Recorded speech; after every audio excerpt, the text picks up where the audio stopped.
Assalamu alaikum wa rahmatullahi wa barakatuh. Bismillahirrahmanirrahim. Welcome to the show. So today I want to discuss a little bit about a man, brother, by the name of Omar Ibn. He's a slave back then.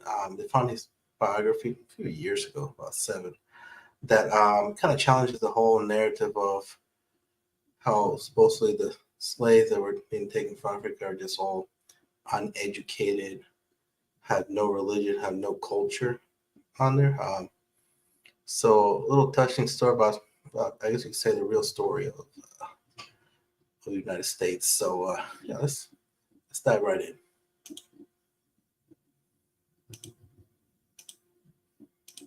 A one-of-a-kind manuscript written by a slave has now been preserved in the Library of Congress. The Arabic language autobiography spent decades in private collections before the library acquired it in 2017.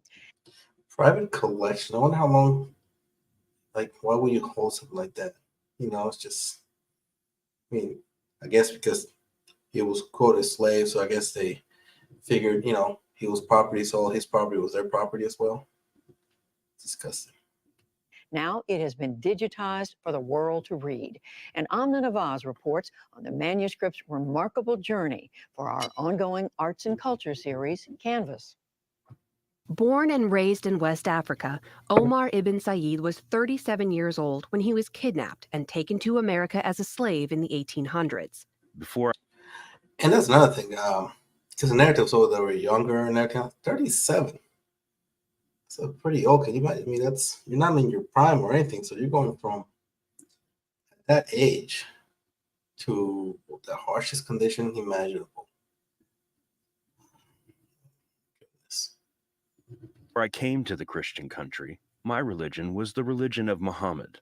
His autobiography in his native language of Arabic is believed to be the only one of its kind, the original words of a Muslim American slave. Then there came to our place a large army who killed many men and took me and brought me to the Great Sea. His literacy and culture completely goes against, abolishes, one might say, annihilates the narrative that slaves were not capable of culture. In fact, they were persons with distinct histories, abilities, culture, and background.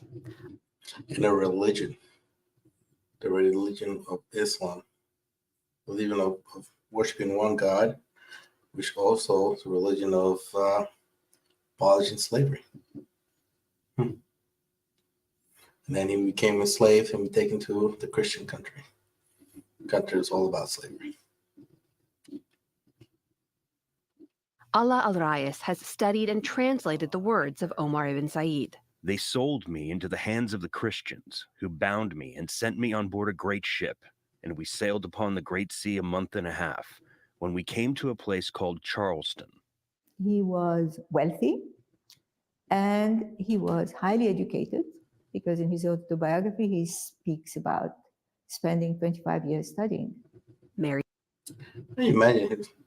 He's a learned man who studies religion, who's just studied, and well, on there to be taken as a slave just because of the color of his skin to a country that was a Christian country. So I'm sure they did everything they can to, indoctrinate and give him some salvation and some democracy.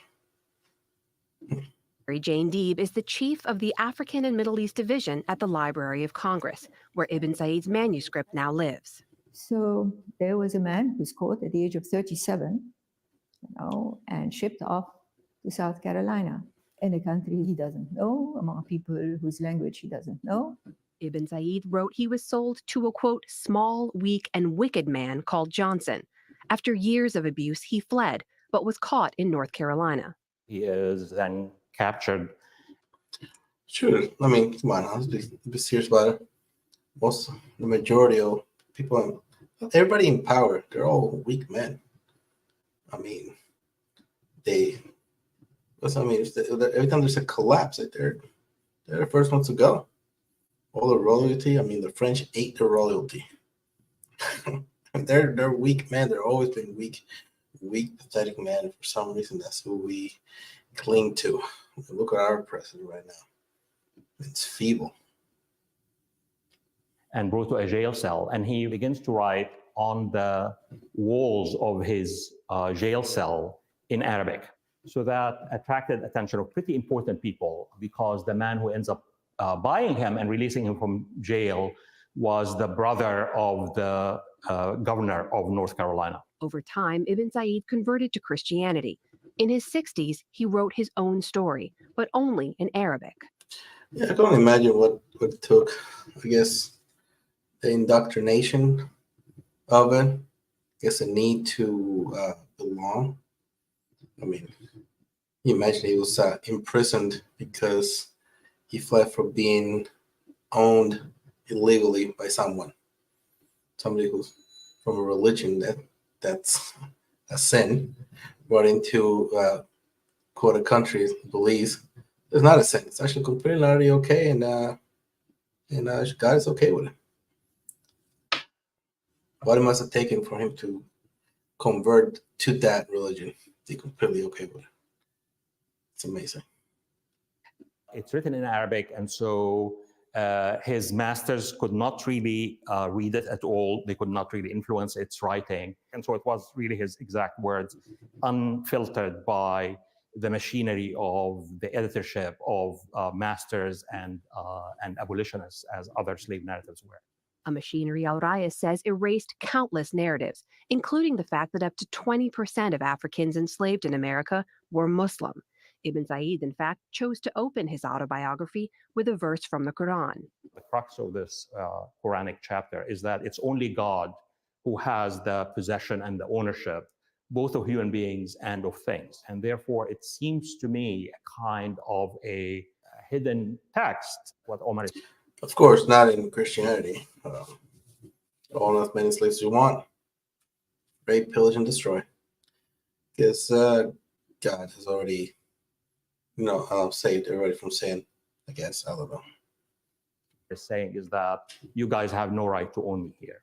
It's a narrative that challenges the original concept of who the slaves were when they came here. They didn't really have a system of belief. They were uncultured. They didn't have a written system. This is what he brings to the table and basically says that is who we really are.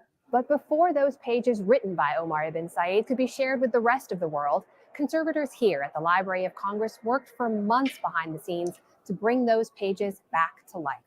We're trying to present the item as close to what it looked like at the time as possible. Sylvia Albro led the effort to rescue the nearly 200-year-old manuscript.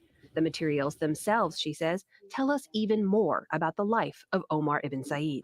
It's actually surprising that the quality of paper for his manuscript is really pretty good. The fact that he had at his disposal good quality materials is an indication of the respect that he had as a figure, even as a slave. That respect brought Ibn Said to the attention of prominent abolitionists, missionaries, and linguists at the time, who translated his story and used it in their fight against slavery. It's kind of phenomenal. Just what he had to go through. It's, to be stripped away from your religion, your culture, and everything. And then I'm sure he was told that this is the true religion.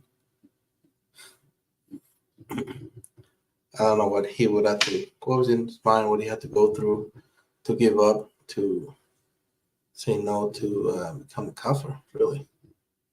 If he really did, I'm not sure if he would say that his conversion maybe wasn't sincere. Maybe it was a Muslim alone, still prayed. Yeah, I don't know.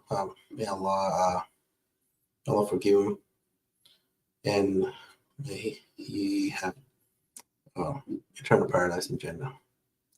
Well, this just a little short video about this. Found it very interesting, especially since it was cut in North Carolina. I'm from North Carolina, so it was something. It was interesting that he was a part of history of the state where I live in. So let me know what you guys think. Subscribe, like, share, comment, and see you next time. Peace.